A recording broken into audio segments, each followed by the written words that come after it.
ஒருத்தனை விடுதலை பண்றது தேவனுடைய ராஜ்யமா, தேவ அன்பா, நீதியா, இல்ல கட்டி வச்சிருக்கிறது நீதியா, சந்தோஷமா, சமாதானமா? சட்டங்கள், அதை பண்ணு, அப்படி ஒழுங்காரு, அப்படி பண்ணு, இப்படி பண்ணு, எல்லாம் லைனா சட்டம் போட்டாச்சு, சட்டம் நடக்குது. அவன் வாழ்க்கை உருப்படாம இருக்கு. அது பிரச்சனையே கிடையாது, அது எப்படி வேணா போ. சட்டங்கள். நான் சொல்லுகிறேன், இயேசு புது புது சட்டங்களை கொடுக்க வரவில்லை, எல்லா சட்டங்களையும் உங்களுக்காக நிறைவேற்ற வந்தார். அநேக இடத்துல இயேசுனுடைய பிரசங்கத்தில் அநேகருடைய டீச்சர்களுடைய இந்த மக்களுடைய கூட்டத்துல திரும்ப திரும்ப இந்த தேவனுடைய ராஜ்யம் சொல்லி திரும்பி திரும்பி பேசிட்டே இருக்கிறார். இந்த தேவனுடைய ராஜ்யம் என்பது ரொம்ப முக்கியமான ஒரு சப்ஜெக்ட். தேவனுடைய ராஜ்யம் இப்பொழுதே வந்திருக்கிறதுன்னு சொல்றாரு இயேசு. தேவனுடைய ராஜ்யம் உங்களுக்குள்ளே இருக்கிறதுன்னு சொல்றாரு. வெளிப்படையாக என்ன பண்றாங்கன்னா, யூதர்கள் தேவனுடைய ராஜ்யம் இங்க வரணும்னு சொல்லி ரொம்ப அவங்க ஆசைப்பட்டாங்க. எப்படி ஆசைப்பட்டாங்கன்னா, இந்த ரோமர்கள்னால அவங்களுக்கு ரொம்ப ஒரு பெரிய பிரச்சனை. ரோமர் தான் ஆண்டுட்டு இருக்கிறாங்க.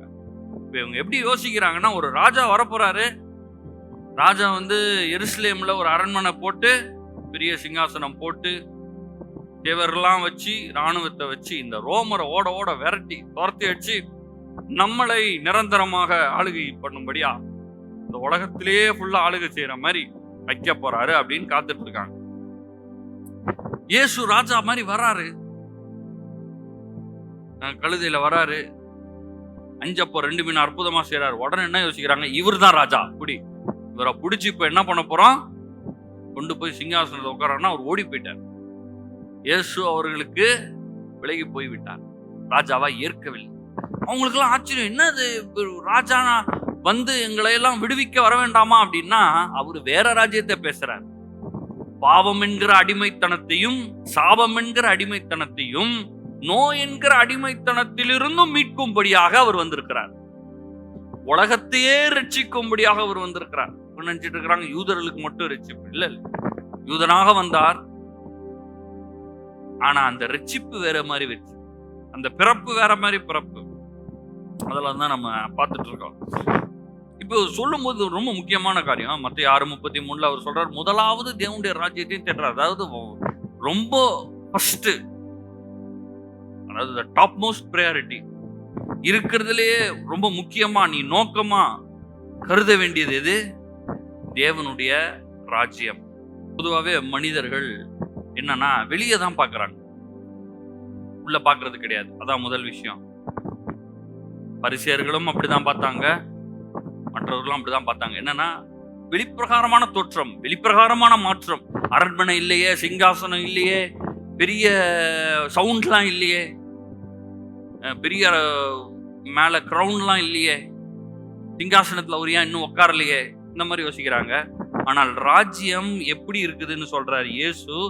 ராஜ்யம் உங்களுக்குள்ளே இருக்கிறது. ராஜ்யம் எங்கே பிறந்திருக்கிறது? உங்களுக்குள்ளே பிறந்திருக்கிறது. வெளியில ராஜாவை பார்க்கறாங்க. இயேசு சொல்றாரு, ராஜாவாகிய நான் உனக்குள் பிறக்க வேண்டும். உனக்குள்ள பிறந்து நீ யாரா மாறுற? நீ ராஜாவா மாறுற. நம்மளுக்கு எப்படி கதை சொல்லி கொடுத்துட்டாங்கன்னா, ஒரு ஊர்ல ஒரு ராஜா இருந்தாராம். அப்படித்தானே கதை சொல்லுவாங்க. உங்களுக்கு எல்லாம் எப்படி சொன்னாங்க? அப்படி சொல்லலையா? கதை எப்படி சொல்லி தருவாங்க? ஒரு ஊர்ல ஒரு ராஜா இருந்தாராம். நம்ம ஊர்ல எல்லாருமே ராஜா தான். நீங்களும் ராஜா, நானும் ராஜா, எல்லாருக்கும் ராஜா இயேசு ராஜா. அவர் தான் ராஜாதி ராஜா. அப்ப நம்ம ராஜா மாதிரி உட்கார்ந்து இருக்கணும். இங்க வந்தீங்கன்னா அதெல்லாம் கொஞ்சம் சொல்லி தருவோம். ராஜா மாதிரி உட்காரணும், ராஜா மாதிரி பேசணும், ராஜா மாதிரி நடந்துக்கணும். ராஜா பொதுவா பயங்கரமான ராஜா. இப்ப பாருங்க, இந்த நம்ம ஊர்ல நிறைய ராஜாக்கள் இருக்காங்க. ஆப்பிரிக்கா தேசத்துல எல்லாம் நிறைய ராஜாக்கள் இருக்கிறாங்க, அந்த ஊர் ஆண்டுட்டு இருக்காங்க. ஆனா இன்னைக்கு வரைக்கும் உலகத்திலே பெரிய ஒரு ராஜா அப்படின்னு பாத்தீங்கன்னா நம்ம கிங் சார்ல்ஸ் லண்டன்ல இருக்கிறாரு. அதுக்கு முன்னாடி அவங்க அம்மா குயின் எலிசபெத் அப்படின்னு இருந்தாங்க. அதாவது அவங்க தான், அவங்க பேச்சு தான் ஆணைய, அவங்க பேசுறது, அவங்க நடை தான் ஆணைய. அவங்களுடைய மூமெண்ட்ஸ் எல்லாம் ஒரு முறை நான் பார்த்துட்டு இருந்தேன். அதாவது அவங்க அழகா தொப்பிலாம் போட்டிருப்பாங்க, ஹேண்ட்பேக்லாம் வச்சிருப்பாங்க. இந்த ஹேண்ட்பேக்கை இந்த கையில இருந்து இந்த கையை மாத்திட்டாங்கன்னா ஏதோ அவங்க சொல்றாங்களாமா. இப்படி கை வச்சிருப்பாங்க. திடீர்னு கையை இப்படி எடுத்துட்டாங்கன்னா அவ்வளவு பேரும் வெளியே போயிரு, பக்கமே வராதுன்னு அர்த்தமா. ஒவ்வொரு மூவ்மெண்ட்டுக்கும் ஒரு என்ட்ரி வழியா இன்னொரு என்ட்ரி வழியா, இந்த என்ட்ரி வழியா வந்தாங்கன்னா அவங்க கெஸ்ட் எல்லாம் பார்ப்பாங்கன்னு அர்த்தம். பெரிய அரண்மனை, இந்த அரண்மனை ரொம்ப பெருசா இருக்கு, நான் பார்த்திருக்கேன். ஐயோ என்ன பெருசா இருக்குன்றீங்க. அந்த என்ட்ரில இருந்து வந்தாங்கன்னா அப்படியே வேற எங்கேயோ போறாங்கன்னு அர்த்தம். இந்த கார்ல போனாங்கன்னா அப்படி ஏகப்பட்ட விஷயங்கள். அவங்களுக்கு இல்லாத எதுவுமே கிடையாது, உலகத்தையே ஆண்டவங்க அவங்க. இதெல்லாம் பார்க்கும்போது ரொம்ப பிரம்மாண்டமா இருக்குது. ஃபர்ஸ்ட் என்ட்ரன்ஸ் ஒன்று இருக்கும். இன்னைக்கும் நம்ம போனீங்கன்னா நீங்க டூர்லாம் போய் பாருங்க, லண்டன் டூர் போய் பாருங்க, பெரிய கேட் இருக்குது. அந்த கேட்ல இருந்து செகண்ட் கேட்டு போறதுக்கே பல கிலோமீட்டர் போறாங்க. பெரிய பெரிய பில்லர்ஸ், பெரிய பெரிய ஸ்டாச்சு எல்லாம் போட்டு பயங்கர பிரம்மாண்டமா, கேட்டெல்லாம் அசைக்க கூட முடியாது, அவ்வளோ பெரிய கேட். எதை வெளிப்படுத்துது தெரியுமா? இதெல்லாம் ராஜ்யம், பிரம்மாண்டம். இதெல்லாம் ரொம்ப கம்பீரமா இருக்கணும், ரொம்ப பெருசா இருக்கணும், பார்க்கிறதுக்கே ஆச்சரியப்படுற மாதிரி இருக்கணும். அப்படி இருந்தாதான் அது பெரிய ராஜ்யம் அப்படின்னு உலகம் போடுது. ஆண்டவர் சொல்றாரு, வெளியே ஒண்ணுமே தெரியாது, உனக்குள்ளே ராஜ்யம் இருக்கிறது. இப்ப வெளியே பெருசா தெரியல, உங்களை பார்த்தா சாதாரண நாள் மாதிரி இருக்கலாம், ஆனா நீங்க ஒரு ராஜா. உங்களை பார்த்தா என்ன பெரிய இந்த வீட்டை கூட ஆளுக செய்ய முடியல, வீட்டுல இந்த நாய் பூனை கூட சொன்னா போன்னா அது வருது. நாய் பூனை போ அப்படின்னா அது வருது. வீட்டுல நாய் பூனை கூட சொன்னது கேட்க மாட்டேங்குதுங்க அப்படின்னு இருக்கலாம். ஆனா நீங்க யாரு? ராஜா. எல்லாம் சொல்லுங்க, நான் ராஜா. எல்லாம் சத்தமா சொல்லுங்க, நான் ஒரு ராஜா. அப்ப எனக்கு உள்ள என்ன போயிடணும்? ரத்தத்துல கலந்து விட வேண்டும். நான் சொன்னால் நான் சொன்னபடி ஆகும். ஏனென்றால் இந்த தேவனுடைய ராஜ்யத்துல ஒரு ராஜாவாக நான் இருக்கிறேன். என்னுடைய ராஜா யாரு? ராஜாதி ராஜாவாகிய இயேசு. நான் ராஜ்யத்திலிருந்து ஒரு வார்த்தை சொன்னா யார் பேக்கப் பண்றா? இயேசு ராஜா பேக்கப் பண்றாரு. நான் சுகமாவேன்னு சொன்னா யாரு பேக்கப் பண்றா? இயேசு ராஜா எனக்கு பேக்கப் பண்றாரு. நான் பலனுள்ளவன், நான் தரித்திரத்தில் இல்லை, நான் ஆசீர்வதிக்கப்பட்டேன்னு நான் சொன்னா என் வார்த்தைக்கு யாரு பேக்கப் பண்றா? யாரு அதை கௌரவிக்கிறா? இயேசு ராஜா. தேவதூதர்கள் எல்லாம் சூழ்ந்திருக்கிறாங்க. இன்னைக்கு உங்களை சுத்தி தேவதூதர்கள் நின்று பார்த்துட்டு இருக்காங்க, உங்களை பார்த்துட்டு இருக்காங்க, நீங்க என்ன சொல்றீங்கன்னு பாக்குறாங்க. நீங்க சொல்லுகிற அந்த வார்த்தைகளை அவர்கள் எடுத்து கொண்டு போய் அவர்கள் செயல்படுத்துகிறார்கள். எனக்கு ஒன்னும் நடக்க மாட்டேங்குது, எனக்கு ஒன்னும் வாய்க்க மாட்டேங்குது, அது வர மாட்டேங்குது, இது வர மாட்டேங்குதுன்னு சொன்னீங்கன்னா அப்படிதான் ஆயிரும். நீங்க என்ன சொல்லுங்க, எதுவும் சரியில்லாதப்ப ராஜா பேசுற மாதிரி என்ன பண்ண ஆரம்பிச்சிருங்க, பேச ஆரம்பிங்கள். அதுதான் ராஜ்யத்திலே இருக்கிற காரியம். அதான் ஃபர்ஸ்ட். அதுக்கப்புறம் இயேசு ரெண்டாவது விஷயம் என்ன சொன்னா, இயேசுவே ஜீவ அப்பமாக இருக்கிறார். இயேசுவை தேடி தேடி வராங்க. 5 அப்பம் 2 மீனை அற்புதம் செஞ்ச உடனே அடுத்து கப்பலெல்லாம் பிடிச்சிட்டு வராங்க. கப்பல்லாம் பிடிச்சி மக்கள் கூட்டம் கூட்டமா வராங்க. என்னன்னு பாத்தீங்கன்னா ஒண்ணும் இல்ல, 5 அப்பம் 2 மீன் 5000 பேருக்கு போஸ்டாரு. ஆண்கள் மட்டும் 5000, பிள்ளைங்க மனைவி எல்லாம் சேர்த்து எல்லாம் கணக்கு போட்டீங்கன்னா ஒரு 15000 பேருக்கு சாப்பாடு போட்டிருக்காரு. 15000 பேருக்கு சாப்பாடு போட்டிருக்கீங்களா நீங்க? 15000 பேரு சாப்பாடு போடணும்னா எவ்வளவு லாரி உள்ள வரணும், எவ்வளவு கறி அடிக்கணும், எவ்வளவு கிளீனிங் பண்ணணும், எவ்வளவு ஆளுங்க தேவை அதை சர்வ் பண்றதுக்கு. ஆனவர் பக்காவா செஞ்சு முடிக்கிறாரு. பாக்குறாங்க, இவர் தான் சார் ராஜா, இவரை ராஜாவை ஆக்கணும்ன்றாரு. இயேசு சொல்றாரு, நானே ஜீவ அப்பம், நானே ஜீவ தண்ணீர், என்ன நீ பருகிட்டனா உனக்கு தாகமே வராது. நான் ஜீவ அப்பமா இருக்கிறேன், என்ன நீ சாப்பிட்டுட்டனா, என்ன நீ புசிச்சிட்டனா, இந்த ராஜ்யத்துக்குள்ள வந்துட்டனா, என்ன நீ ஏற்றுக்கொண்டனா என்ன ஆகாது? பசியே வராது. நீ கவலையே பட வேண்டாம். 6:25 அதுதான் இயேசு சொல்றாரு, எண்ணத்தை உண்போம் எண்ணத்தை குடிப்போம் என்று உங்கள் ஜீவனுக்காகவும் எண்ணத்தை உடுப்போம் என்று உங்கள் சரீரத்துக்காகவும் கவலைப்படாதிருங்கள் என்று உங்களுக்கு சொல்லுகிறேன். ஆகாரத்தை பார்க்கிலும் ஜீவனும் உடைய பார்க்கிலும் சரீரமும் விசேஷித்தவைகள் அல்லவா. மக்கள் எதுக்கு பெருசா கவலைப்படுறாங்க? இன்னைக்கு கூட கேட்டு பாருங்க, என்ன என்ன உனக்கு பெருசா வேணும்னு கேளுங்க. ஒண்ணு சரீரத்துல வியாதி இருக்கும், இல்ல காசு பிரச்சனை இருக்கும், இல்ல குடும்ப பிரச்சனையா இருக்கும். இது 3 தவிர வேற ஏதாவது பிரச்சனை இருக்கா மனுஷனுக்கு? வேற ஏதாவது பிரச்சனை இருக்கா? இதுலதான் சப்டிவிஷன் வரும். மாமா பிரச்சனை, மச்சான், மாமனார், மாமியார், மருமகள் பிரச்சனை எல்லாம் குடும்பத்துக்குள்ள வந்துடும். காசு பிரச்சனை, கடன் பிரச்சனை, வேலை பிரச்சனை, இதெல்லாமே பொருளாதாரத்துல வந்துடும். அப்புறம் சரீரத்துல அங்க கை இருக்குது, கால் இருக்குது, அதெல்லாமே சுகம், வியாதி. அதுல வந்துருது. இந்த 3 தவிர மனுஷனுக்கு பிரச்சனையே கிடையாது. ஆண்டவர் சொல்றாரு, அதெல்லாம் நான் பாத்துக்கிறேன்ற. கவலைப்படாதீங்க. உங்களை பார்த்தா சொல்ற, கவலைப்படாதீங்கன்னு சொல்ற. நிறைய கவலைப்படுறோம் நம்ம. அந்த கவலைப்படுறதுனால இந்த லங்ஸ், ஹார்ட், கிட்னி அதெல்லாமே வேலைக்கு கொஞ்சம் கம்மியா வேலை செய்யுது. கவலைப்படாதீங்க, பயப்படாதீங்க. எல்லாம் சொல்லாமா, நான் கவலைப்படவில்லை. இல்ல எனக்கு கவலையா இருக்குன்னு நீங்க நினைக்கிறீங்களா, அப்பதான் சொல்லணும் சத்தமா, கவலைப்படவில்லை. இல்ல நினைச்சாலே கவலையா இருக்கு, பயமா இருக்கு, நான் பயப்படவில்லை சொல்லலாமா? சத்தமா சொல்லலாமா? நம்ம ஏன் சத்தமா சொல்றோம்னா, இப்ப வீட்டுல கவலைப்படவதில்லைன்னா எல்லாரும் பார்ப்போம், என்ன ஆச்சு அப்படின்னு கேட்பாங்க. இப்ப இங்க கூட்டமா சொல்லிட்டு போயிடலாம். அப்புறம் தனியா இருக்கிறப்ப சொல்லுங்க, எல்லாம் சொல்லம்மா, நான் கவலைப்படுவதில்லை. நல்ல சத்தமா, நான் கவலைப்படுவதில்லை, நான் கவலைப்படுவதில்லை, நான் பயப்படுவதில்லை, நான் பயப்படுவதில்லை, நான் பயப்படுவதில்லை. ஆமா, பயப்படாதீங்க, கவலைப்படாதீங்க. ஏன் தெரியுமா? ராஜாதி ராஜாவாகிய இயேசு நம்மோடு இருக்கிறார். இந்த ராஜ்யத்தில் ராஜாவாக பிறந்து விட்டோம். ஆமா. அப்போ இந்த தேவனுடைய ராஜ்யத்துல 3வது அதுதான், இயேசு உங்கள் ராஜாவாக இருக்க வேண்டும். சோறு ராஜாவா இருக்க கூட. இந்த மக்கள் கிட்ட இயேசு அதை தான் சொல்றாரு, நீங்க சோறுக்காக தான் வர்றீங்க, அப்பத்துக்காக வர்றீங்க, எனக்கு தெரியுது.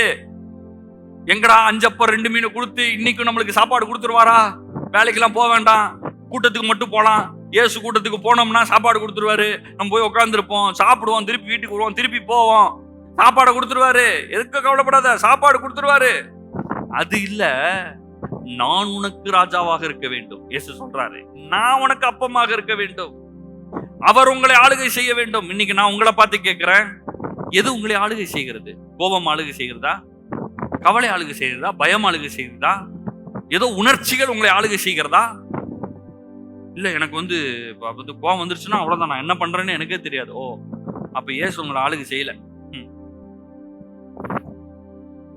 சிலருக்கு பெருமை, பொறாமை அதெல்லாம் ஆளுகை செய்கிறது. கெட்ட பழக்கங்கள் ஆளுகை செய்கிறது. நான் சொல்லுகிறேன், நீங்கள் எல்லாவற்றிலிருந்தும் விடுதலை ஆகிறீர்கள். இயேசுவே உங்கள் ராஜா. எல்லாம் சொல்லுவோமா, இயேசுவே என் ராஜா, இயேசுவே என் ராஜா. ஆமா, ஒருவேளை உங்களுக்கு அடிமைப்படுத்தி இருக்கலாம், ஒருவேளை நீங்களே யோசிக்கலாம், இதெல்லாம் போட்டு நம்மளை பாடாப்படுத்துதே. நான் சொல்றேன், நீங்க வாயை திறந்து சொல்லுங்க, இயேசுவே என் ராஜா. எதுவும் என்னை அடிமைப்படுத்த முடியாது. நீங்க சொன்னீங்கன்னா இயேசுதான் உங்கள் ராஜாவாக இருப்பார். இதை விசுவாசி. 6ஆம் அதிகாரத்துல அதுதான் போட்டிருக்கிறேன். என்ன பண்ணணும்? இப்ப என்ன பண்றது? நான் ராஜ்யத்துல வர்றதுக்கு என்ன பண்ணணும்? என்ன பண்ணணும் சொல்லுங்க, என்ன பண்ணணும் அப்படின்னா, இயேசு சொல்றாரு, நீ என்னை விசுவாசி. அவ்வளவுதான் சொல்றாரு இயேசு, என்னை விசுவாசின்றார். தேவனுடைய ராஜ்யம் எப்படி வருகிறது? தேவனுடைய ராஜ்யம் எப்படி வந்தது இந்த பூமியில? முறை தேவனுடைய ராஜ்யம் எப்படி தெரியுமா வருது? இயேசு இந்த பூமிக்கு வந்தப்போ வந்துருச்சு. போய் கண்ணு தெரியாதவனை பார்த்து அவனை கண்ணு தெரிவதாகன்னு சொல்றாரு, அங்க ராஜ்யம் வந்துருச்சு. காது கேட்காதவனுக்கு போய் என்ன பண்றாரு? காது கேட்க வைக்கிறார். வாய் பேசாதவனை பேச வைக்கிறார். செத்தவனையும் உயிரோட எழுப்பிடுறாரு. காணா ஒரு கல்யாணத்துல தண்ணிய திராட்சரசமா மாத்துறாரு. அங்கெல்லாம் என்ன ஆகுது? ராஜ்யம் வந்து கொண்டே இருக்கிறது. அப்படிதான் ஃபர்ஸ்ட் வந்துச்சு தேவனுடைய ராஜ்யம். சரி, இப்போ 2000 வருஷத்துக்கு முன்னாடி வந்துருச்சு. இப்ப எப்படி ராஜ்யம் வருகிறது? இப்ப எப்படி வருது தெரியுமா? உங்கள் மூலமாக வருகிறது. நீங்க இயேசுவை விசுவாசித்தால், நீங்க தேவனை விசுவாசிக்கிறபடியால், நீங்க உங்க வீட்டுக்கு போனீங்கன்னா, உங்க தொழிலுக்கு போனீங்கன்னா, உங்க பிசினஸுக்கு போனீங்கன்னா, நீங்க எங்க போனீங்களோ அங்கெல்லாம் தேவனுடைய ராஜ்யம் வருகிறது. நீங்க தான் இந்த ராஜ்யத்தின், தேவனுடைய ராஜ்யத்தின் பிரதிநிதி. நீங்க போய் நின்னீங்கன்னா அந்த இடத்துல சந்தோஷம் உண்டாகும். நீங்க போய் அந்த இடத்துல நின்னீங்கன்னா சமாதானம் உண்டாகும். நீங்க போய் அந்த இடத்துல நின்னீங்கன்னா அற்புதம் நடக்கும். நீங்கள் தான் தேவனுடைய ராஜ்யத்தின் பிரதிநிதி. நம்ம தேவனுடைய ராஜ்யத்துல ராஜாதி ராஜாவாகி இயேசு இருக்கிறாரு. அவர் தான் சீஃப், அவர் தான் மாஸ்டர், அவர் தான் ஹெட். அவருக்கு கீழே நம்ம எல்லாரும் ராஜாக்களா இருக்கோம். அவர் தான் நம்ம பாஸ். அவருக்கு கீழே நம்ம இருக்கோம். நான் எங்கெல்லாம் போறேனோ அங்க அவருடைய ராஜ்யம் வருகிறது. அதனாலதான் நான் காலையில எந்திரிச்சு சொல்றேன், ஆண்டவரே உம்முடைய ராஜ்யம் இந்த வீட்டில் வருவதாக. வேலைக்கு போய் சொல்றேன், ஆண்டவரே இந்த வேலை ஸ்தலத்தில் உம்முடைய ராஜ்யம் வருவதாக. பொருளாதாரத்தை கையில வாங்குறேன், சம்பளத்தை வாங்கி சொல்றேன், ஆண்டவரே உம்முடைய ராஜ்யம் என் பொருளாதாரத்தில் வருவதாக. என் சரீரத்துல கை வச்சு சொல்றேன், ஆண்டவரே இந்த சரீரத்தில் உம்முடைய ராஜ்யம் வருவதாக. சுகம் உண்டாவதாக, பலன் உண்டாவதாக, ஆரோக்கியம் உண்டாவதாக. ராஜா என்ன பண்ணுவாரு? பாப்பா போலாம், மண்வெட்டியை தூக்கிட்டியா காலையிலப்பா, ரோடெல்லாம் சரியா இருக்கா பார்க்கலாம், அப்படி கிளம்புவாரா? ராஜா வேலை செய்ய வேணாம்னு சொல்லல, ஆனா ராஜாவுடைய மிகவும் பிரதான வேலை என்னன்னா வாயை திறந்து பேசுறது தான் வேலை. அரண்மனையிலே அரசவையிலே உட்கார்ந்து அவர் பேச பேச பேச சட்டங்கள் எழுதப்பட்டு கொண்டே இருக்கும். நம்ம ஊர்ல சீஃப் மினிஸ்டர் எடுத்துக்கோங்களேன், பிரதம மந்திரி, பிரசிடென்ட், இவங்களுக்கெல்லாம் என்ன வேலை இருக்கும்னு நினைக்கிறீங்க? ஆராய்ஞ்சு சட்டங்களை ஐஏஎஸ், ஐபிஎஸ் ஆபீசர்ஸ், கலெக்டர்ஸ், இந்த மாதிரி நிறைய பேர் அபிஷியல்ஸ் எல்லாம் உட்கார்ந்துருப்பாங்க. டெய்லி அவங்க சொல்லுவாங்க, இந்த ஊர்ல அந்த பிரச்சனை சார், அந்த ஊர்ல இந்த பிரச்சனை சார், இதுக்கு நிதி வேணும் சார், அதுக்கு அது வேணும் சார். இவர் என்ன பண்ணுவாரு? செய்யு, செஞ்சிரு, அதை பண்ணிரு அப்படின்னு என்ன பண்றாரு? சைன் போட்டுட்டே இருக்கிறாரு, சொல்லிக்கிட்டே இருக்கிறாரு. உங்களையும் எண்ணி ஆண்டவர் இந்த உலகத்துல இப்படிதான் வச்சிருக்கிறார். குடும்பத்துல என்ன பண்ணோம்? சைன் போட்டுட்டே இருக்கணும். என்ன சைன் போடணும்? சந்தோஷம் உண்டாவதாக, சமாதானம் உண்டாவதாக, நிம்மதி உண்டாவதாக, இந்த சரீரத்துல சுகம் உண்டாவதாக, இந்த சரீரத்துல ஆரோக்கியம் உண்டாவதாக. யாரு பண்ணிட்டே இருக்கணும்? ராஜாவாகிய நான் இந்த பூமியிலே செய்து கொண்டே இருக்க வேண்டும். இயேசு என்ன சொல்றாரு? இந்த பூமியிலே நீ எதையாவது கட்டால் அது பரலோகத்தில் கட்டப்பட்டிருக்கும். இந்த பூமியில ஏதாவது கட்டவிழ்த்தாளர் பரலோகத்திலும் கட்டவிழ்க்கப்பட்டிருக்கும். என்ன சொல்றாருன்னா, இங்க ரிலீஸ் பண்றேன்னா அங்க இருந்து உனக்கு ரிலீஸ் பண்ணி டிரான்ஸ்பர் பண்ணி விட்டுறேன். பரலோகத்துல என்ன இருக்குது? சுகம் இருக்குது. ஆண்டவர் சொல்றாரு, நான் அந்த சுகத்தை உனக்கு டிரான்ஸ்பர் பண்றேன், பரலோகத்துல டிரான்ஸ்பர் பண்றேன், உனக்கு ஐஸ்வர்யத்தை நான் டிரான்ஸ்பர் பண்றேன். நீ என்ன பண்ண? நீ சொல்லிட்டே இரு, உனக்கு வேண்டியது சொல்லு, இந்த ராஜ்யம் உனக்கு கொண்டு வந்து கொடுத்து கொண்டே இருக்கும். இது எல்லாத்துக்கும் என்ன தெரியுமா? ரட்சிக்கப்பட வேண்டும், அவ்வளவுதான். ரொம்ப சிம்பிள். விசுவாசிக்க வேண்டும். இயேசுவே என் ராஜா, இயேசுவே என் உள்ளத்தில் வாரும். என்னைக்கோ ஒரு நாள் நீங்க அந்த ஜெபம் பண்ணீங்கல்ல, இயேசுவே என் உள்ளத்துல வாரும், என் பாவத்தை மன்னியும், உம்முடைய சிலுவையை நான் நம்புகிறேன், நீர் எனக்காக மரித்தீர் உயிர்த்தீர் என்பதை நம்புகிறேன். இதை நீங்க சொன்னீங்க பாருங்க, அன்னைக்கே நீங்க ராஜாவாயிட்டீங்க. இல்ல எனக்கு சிங்காசனம் இல்லையே, சேரே கொஞ்சம் உடஞ்சு போயிருக்குது சேர், அதெல்லாம் இங்க பேச்சே கிடையாது. இந்த ராஜ்யம் வேற ஒரு ராஜ்யம். இந்த ராஜ்யம் டைரக்டா கம்யூனிகேட் பண்றது உங்க ஹார்ட், உங்க இருதயம் தான் தேவனுடைய ராஜ்யம். ஆண்டவர் சொல்றாரு, தேவனுடைய ராஜ்யம் உங்களுக்குள்ள இருக்கிறது. இன்னொன்னு, இன்றைக்கு நான் இதுதான் நம்ம பார்க்கலாம். தேவனுடைய ராஜ்யம் இந்த பூமியிலே வந்தபோது எங்கெல்லாம் இயேசு போனாரோ அங்கெல்லாம் என்ன வச்சு? தேவனுடைய ராஜ்யம் வந்துருச்சு. இயேசு போய் சொல்றாரு, தேவனுடைய ராஜ்யம் இங்க வந்திருக்கிறதுன்னு சொல்றாரு, தேவனுடைய ராஜ்யம் உங்களுக்குள்ள இருக்கிறதுன்னு சொல்றாரு. அதெல்லாம் சொல்றாரு பாத்தீங்களா? அப்ப இவர் போற இடத்துல எல்லாம் the presence of Jesus brings the kingdom of God. அவருடைய பிரசன்ஸ், அவர் இருக்கிறார் பாருங்க, அந்த இடத்துல தேவனுடைய ராஜ்யம் வந்துருது. அவர் இருந்தாருன்னா அங்க சுகம் வருது, அங்க இருந்தாருன்னா ரத்த போன கூட எந்திரிச்சிருது, சாவெல்லாம் கிடையாது, ஒண்ணுமே அங்க இல்ல. கானாவூர்ல போறாரு, குறைவு நிறைவாக மாறுகிறது. 5 அப்பம் 2 மீன் தான் இருக்குது, குறைவா இருக்குது, அது நிறைவா மாறுகிறது. அப்ப இயேசு இருக்கிற இடத்தில் எல்லாம் எதெல்லாம் சரியாகணுமோ அதெல்லாம் சரியாக மாறுகிறது. அப்போ இன்னைக்கு இயேசு எங்க இருக்கிறார்? இயேசு எங்க இருக்கிறாரு? இயேசு எங்க இருக்கிறாரு? இயேசு உங்களுக்குள்ள இருக்கிறார். அப்ப நீங்க யாராக இருக்கிறீர்கள்? தேவனுடைய ராஜ்யமாக. இயேசு கொண்டு வந்த அந்த ராஜ்யத்தை கொண்டு வந்து இந்த உலகம் ஃபுல்லா ஸ்தாபிக்கிறவர்களாக இருக்கிறீங்க. நீங்க எங்கெல்லாம் போறீங்களோ அந்த இடத்துல எல்லாம் தேவனுடைய ராஜ்யம் வந்து கொண்டே இருக்கும். இதை நான் என்ன பண்ணணும்? நம்ப வேண்டும். இதை நான் விசுவாசிக்க வேண்டும். தேவனுடைய ராஜ்யம் என் மூலமாக இந்த பூமியில வருகிறது என்பதை நான் நம்ப வேண்டும். அப்போ ஒரு வசனத்தை நம்ம வாசிக்கலாம். ரோமர் 14:16 இருந்து வாசிக்க. உங்கள் நன்மை தூஷிக்கப்பட இடம் கொடாதிருங்கள். தேவனுடைய ராஜ்யம் புசிப்பும் குடிப்பும் அல்ல, அது நீதியும் சமாதானமும் பரிசுத்த ஆவியினாலும் உண்டாகும் சந்தோஷமா இருக்கிறது. இப்ப நான் தேவனுடைய ராஜ்யம் எப்படி வருதுன்னு சொல்லிட்டு இருக்கேன், தேவனுடைய ராஜ்யம் எங்க வந்திருக்குன்னு சொல்லியிருக்கேன். இப்ப தேவனுடைய ராஜ்யம்னா என்ன? சிங்காசனம் கிடையாது, சிம்மாசனம் கிடையாது, பெரிய அரண்மனை கிடையாது, பப்பரப்பான்னு ட்ரம்பட் அடிச்சு பயங்கர சேவகர்கள், குதிரைப்படை, யானைப்படை, அதெல்லாமும் இல்லை. ஆனா நம்ம ராஜானா அப்படித்தானே யோசிக்கிறோம். பெரிய ஆளா இருப்பாரு, அப்படியே ஒரு 100 பேர் போவாங்க. இன்னைக்கு இப்ப கிங் சார்ல்ஸ் இங்க வராருன்னா பயங்கரமான செக்யூரிட்டி போட்டுருவாங்க. யார் கிளீனிக் எல்லாம் பண்ணுவாங்க? யாருன்னா, அதாவது இந்த வேவ்ஸ் எல்லாமா கிளீன் பண்ணுவாங்க. நம்ம எல்லாம் போன் எல்லாம் யூஸ் பண்ணிருக்கோம் பாத்தீங்களா, நிறைய டிராபிக் இருக்கு. இங்க சன் டிவி, விஜய் டிவி, எல்லா டிவியும் வந்துட்டு இருக்கு. இந்த வைஃபை சிக்னல்ஸ் இருக்கு, டெலிபோன் சிக்னல்ஸ் இருக்கு. இது எல்லாத்தையும் ஸ்வைப் பண்ணுவாங்க, கிளீன் பண்ணுவாங்க. சில நேரங்களில் பிளாக் பண்ணுவாங்க, எந்த டிரான்சாக்ஷன் நடக்காத மாதிரி யாரையே லாக் பண்ணுவாங்க. ஏன்? அவர் ராஜா, அவர் வராரு, எந்த கம்யூனிகேஷனும் இருக்காதுன்னு அவ்வளோ பெரிய ஆர்ப்பாட்டம் பண்ணுவாங்க. இவ்வளவு ஆர்ப்பாட்டம் இல்ல, ஏன்னா நான் ராஜா, அவ்வளவு ஆர்ப்பாட்டம் இல்ல. அதனால ராஜா இல்லைன்னு சொல்லிடக்கூடாது. இங்க போட்டிருக்குது, தேவனுடைய ராஜ்யம் புசிப்பும் குடிப்பும் அல்ல. ஒரு விஷயத்த சொல்ல போறேன், ஆனா அதுக்கு முன்னாடி சொல்லிடுறேன். வெளிப்பிரகாரமாக உள்ள எந்த ஒரு காரியமும் தேவனுடைய ராஜ்யத்தில் இல்லை. ஆனா தேவனுடைய ராஜ்யம் என்றால் என்ன? நீதியும் சமாதானமும் பரிசுத்த ஆவினால் உண்டாகும் சந்தோஷமுமாய் இருக்கிறது. எல்லாம் சொல்லுங்க, நீதி, சமாதானம், சந்தோஷம். 3 விஷயம் மறக்க மாட்டீங்கல்ல. நீதி, சமாதானம், சந்தோஷம். நீதினா ரைட் ஸ்டாண்டிங் வித் காட், தேவனோடு எப்போதும் சரியான தொடர்பில் இருக்கிறது. அதான் நீதி, ரைச்சஸ்னஸ். ஆண்டவர் என்ன பார்க்கிறாரு? என்ன பிள்ளையா பார்க்கிறாரு. நான் அப்பான்னு கூப்பிடுறேன், அவர் மகனேன்னு என்ன கூப்பிடுறாரு, மகளேன்னு கூப்பிடுறாரு. நான் பிதாவை இயேசுவின் நாமத்தினால நம்முடைய சந்நிதியில் வர்றேன்னு சொல்றேன். அவர் டக்குன்னு அலர்ட், பேசுறான் பாரு, என் மகன் பேசுறான், என் மக பேசுறா அப்படின்னு சொல்லிட்டு டக்குன்னு அலர்ட் ஆயிடுறாங்க எல்லாரும். பரலோகமே பார்க்குது, தேவ தூதர்கள் எல்லாம் பார்க்கறாங்க, அலர்ட் ஆயிடுறாங்க. ஏன்? ராஜா பேச போறாரு இப்போ அப்படின்னு. ஆனா இந்த உலகம் என்ன பார்க்குது? நம்மள சாதாரணமா பார்க்குது. ஒருவேளை நீங்க சும்மா சாதாரண ஷர்ட் பேண்ட் போட்டிருக்கலாம், இல்ல சாரி கட்டிருக்கலாம், சும்மா சாதாரண ட்ரெஸ் போட்டிருக்கலாம். உலகம் வந்து என்ன சொல்லுது?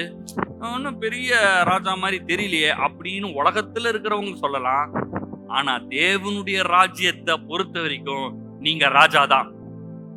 இங்க போட்டிருக்குது, பவுல் சொல்றாரு, தேவனுடைய ராஜ்யம் புசிப்பும் குடிப்பும் அல்ல, அது நீதியும் சமாதானமும் பரிசுத்த ஆவியினால் உண்டாகும் சந்தோஷமுமாய் இருக்கிறது. அப்போ இங்க பவுல் இதை எதுக்காக சொல்றாரு? என்ன கான்டெக்ட்ல சொல்றாரு? எதுக்காக இப்படி வருது அப்படின்னா, நான் சொல்றேன். ஆரம்பத்துல இந்த யூதர்களுக்கு சுவிசேஷம் பிரசங்கிக்கப்படுது. எருசலேம்ல இருக்காங்க, யூதர்கள் இருக்காங்க. இயேசுன்னு ஒருத்தர் வாழ்ந்தாரு, அவர் பிறந்தாரு, அதெல்லாம் பார்த்துட்டு இருக்காங்க. அவர் மரிச்சாரு, அவர் உயிரோட எழுந்தாரு, இந்த தேவனுடைய ராஜ்யத்திற்காக, இந்த ஸ்தாபிக்கிறதுக்காக வந்தார் அப்படின்லாம் சீஷர்கள் பிரசங்கிக்கிறாங்க. வேத வாக்கு தத்தங்களில் நிறைவேறுதல் இயேசு, இயேசுவை நீ ஏற்றுக்கொள், மனதில் ஏத்துக்கொள், விசுவாசி, நீ ரட்சிக்கப்படுவாய் அப்படின்லாம் பேசுறாங்க. சில யூதர்கள் ஏத்துக்கிறாங்க, சில யூதர்கள் ஏத்துக்க மாட்டாங்க. சில யூதர்கள் வந்து என்ன சொல்றாங்கன்னா, இங்க பாரு, நீ வந்து நான்வெஜ் எல்லாம் சாப்பிடுற, இதெல்லாம் சாப்பிடாத, கறி எல்லாம் சாப்பிடாத, அதெல்லாம் அசுத்தம், பிரமாணம் அப்படி போட்டு, அதெல்லாம் குடிக்காத, அதெல்லாம் பண்ணாத, இதெல்லாம் பண்ணாத. கை கழுவினியா? நீ கை கழுவினியா? கால் கழுவிட்டு வந்தியா? இன்னைக்கு என்ன நாள்? ஓய்வு நாள். இன்னைக்கு என்ன பண்ணிட்டு இருக்க? இந்த மாதிரி ஏகப்பட்ட சடங்குகள், நூற்றுக்கணக்கான சடங்குகளை யூதர்கள் வச்சிருந்தாங்க. இப்ப இயேசு வராரு, இயேசுவை ஏற்றுக்கொண்டாங்க. ஆனா சடங்குகளையும் அவங்க ஃபாலோ பண்ணிட்டே இருக்காங்க. என்ன சடங்கு? கறி சாப்பிடாத, அந்த நாள் ஆசரிச்சியா, இந்த நாள் ஆசரிச்சியா, அந்த இதை பண்ணியா, இதை பண்ணியா, அதை பண்ணியான்னு சொல்லி கேட்டுட்டு இருக்காங்க. அங்க பவுல் வந்து அட்ரஸ் பண்றாரு, தேவனுடைய ராஜ்யம் புசிப்பும் குடிப்பும் அல்ல. தேவனுடைய ராஜ்யத்துல இதெல்லாம் முக்கியமே இல்ல. தேவனுடைய ராஜ்யத்துல எது தெரியுமா முக்கியம்? நீதி, சமாதானம், பரிசுத்தாவினால் உண்டாகும், பரிசுத்தாவினால் உண்டாகும் சந்தோஷம். என்ன தெரியுமா? சிறைச்சாலையில் அடைக்கப்பட்டிருக்கிறாரு பவுல், ஆனா அங்க உள்ள இருந்து எழுதுகிறாரு, சந்தோஷமாயிருங்கள், மீண்டும் சொல்கிறேன், சந்தோஷமாயிருங்க. அங்க துக்கமா இருந்திருக்கணும், அழகணும். யாருக்காவது அந்த அவ்வளவு பிரச்சனை இருக்கா குடும்பத்துல? ஒருத்தர் யாராவது கஷ்டப்பட்டாங்கனாலே நம்மளுக்கு கஷ்டமா இருக்குது. போய் ஜெயில போட்டிருக்கிறாங்க, அவர் அங்க உள்ள உட்கார்ந்து எழுதுகிறார். ஏன் உள்ள உட்கார்ந்து இந்த இதை எழுதுறாருன்னா, அவருக்குள்ளே தேவனுடைய சந்தோஷம் இருக்கிறது. சமாதானம், பதட்டம் அதெல்லாம் இல்ல. தேவனுடைய ராஜ்யம் என்னவாக இருக்கிறது? சமாதானமாக இருக்கிறது. 1வது வசனத்துல இருந்து நான் வாசிச்சா 14:1 இருந்து வாசிக்கிறேன். விசுவாசத்தில் பலவீனம் உள்ளவனை சேர்த்து கொள்ளுங்கள், ஆனாலும் அவனுடைய மன ஐயங்களுக்கு குற்றமாய் நிர்ணயிக்காமல் இருங்கள். ஒருவன் எந்த பதார்த்தையும் புசிக்கலாம் என்று நம்புகிறான், பலவீனனோ மரக்கரிகளை மாத்திரம் புசிக்கிறான். புசிக்கிறவன் புசியாதிருக்கிறவனை அற்பமா எண்ணாதிருப்பானாக. புசியாதிருக்கிறவனும் புசிக்கிறவனை குற்றவாளியாக தீர்க்காதிருப்பானாக. தேவன் அவனை ஏற்றுக்கொண்டாரே. நான்வெஜ் சாப்பிடுறதுனால கிரேட்டும் கிடையாது, வெஜிடேரியன் சாப்பிடுறதுனால லோவும் கிடையாது. உனக்கு வேணும்னா காய்கறி சாப்பிடு, உனக்கு வேணும்னா கறியை சாப்பிடு. இத கிறிஸ்தவத்துல தேவனுடைய ராஜ்யத்துல நம்ம பேசுகிறது இல்லை.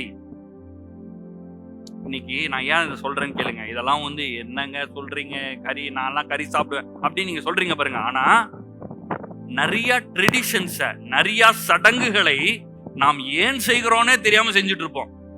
இல்ல சூரியன் உதிக்குது பாரு, அப்படி ஓரமாவா, ஐயோ இன்னைக்கு ஃபுல் மூனா, இன்னைக்கு என்னது அமாவாசை, ஐயோ அதை பண்ணாத. ஃபுல் மூனா இருக்கட்டும், ஆஃப் மூனா இருக்கட்டும், நோ மூனா இருக்கட்டும், நான் தேவனுடைய ராஜ்யத்தில் ராஜாவாக இருக்கிறேன், சந்தோஷமா இருப்பேன், தேவனுடைய நீதியில இருக்கிறேன். நானு தேவன் என்னை பார்த்து கோபமாக இல்லை, தேவனின் மேல் அன்பாக இருக்கிறார், சமாதானமா இருக்கிறேன், தேவனுடைய ராஜ்யத்தை ஸ்தாபிக்கிறேன். அவ்வளவுதான். உங்க தாத்தா பாட்டி சில விஷயத்தை செஞ்சிருக்கலாம், இல்ல வேற எதுவோ நீங்க பின்பற்றிட்டு இருக்கிறதுனால அதை செஞ்சிருக்கலாம். இன்றைக்கு நீங்கள் அதை செய்ய தேவையில்லை, நீங்கள் தேவனுடைய ராஜ்யத்தில் வந்திருக்கிறீர்கள். அப்ப புசிப்ப குறித்து ரொம்ப இதா பேசினாங்க அந்த காலத்துல. அதுக்கடுத்து இரண்டாவது விஷயம் என்னன்னா, 5வது வசனம் பாருங்களேன். அடுத்து ஒண்ணு சாப்பாடு, அடுத்து இன்னொரு விஷயம் என்ன பண்ணாங்கன்னா, அன்றியும் ஒருவன் ஒரு நாளை மற்றொரு நாளும் விசேஷமா எண்ணுகிறான், வேறொருவன் எல்லா நாட்களையும் சரியாக எண்ணுகிறான். அவனவன் தன் தன் மனதிலே முழு நிச்சயத்தை உடவனாய் இருக்க கடவன். நாட்களை விசேஷித்துக் கொள்கிறவன் கர்த்தருக்கென்று விசேஷித்துக் கொள்கிறான். நாட்களை விசேஷித்துக் கொள்ளாதவனும் கர்த்தருக்கென்று விசேஷித்துக் கொள்ளாதிருக்கிறான். புசிக்கிறவன் தேவனுக்கு ஸ்தோத்திரம் செலுத்துகிறபடியால் கர்த்தருக்கு புசிக்கிறான்.